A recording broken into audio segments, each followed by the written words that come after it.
बिस्मिल्लाहिर्रहमानिर्रहीम। आज बात करेंगे लिब्रा 2018 उनके लिए मई का महीना कैसा रहेगा।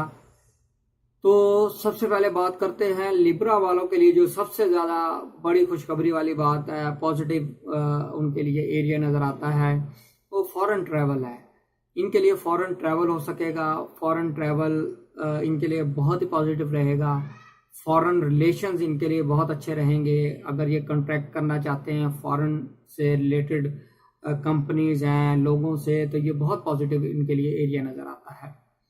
दूसरा पॉजिटिव एरिया इनके लिए हायर एजुकेशन है। हायर एजुकेशन के लिए जाने वाले लोग, इनके लिए बेहतरीन महीना नज़र आता है। अगर स्कॉलरशिप के लिए अप्लाई किया हुआ है तो स्कॉलरशिप मिल सकेगी, और अगर वीज़े के लिए अप्लाई किया हुआ है वीज़ा मिल सकेगा। इमिग्रेशन के हवाले से बहुत पॉजिटिव एरिया नज़र आ रहा है, तो मई इस हवाले से बहुत पॉजिटिव नज़र आ रहा है। दूसरा, अगर हम इस पे बात करें तो इनका जो दूसरा पॉजिटिव एरिया है कि फाइनेंशियल मैटर्स है।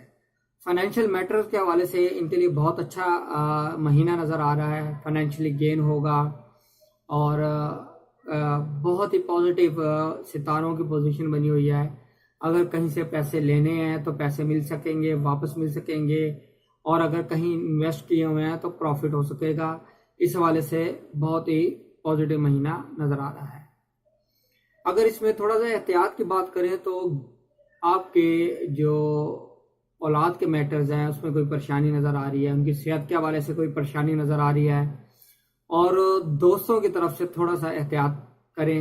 उनके हवाले से कोई बदगुमानियाँ पैदा हो सकती हैं। कोई अगर आप उनके साथ कोई पार्टनरशिप कर रहे हैं तो उसमें एहतियात की ज़रूरत है। आपके ताल्लुकात ख़राब होते नज़र आ रहे हैं। उम्मीद करता हूँ आपको मेरी वीडियो पसंद आई होगी। अपना ख्याल रखिएगा। खुदा हाफिज़।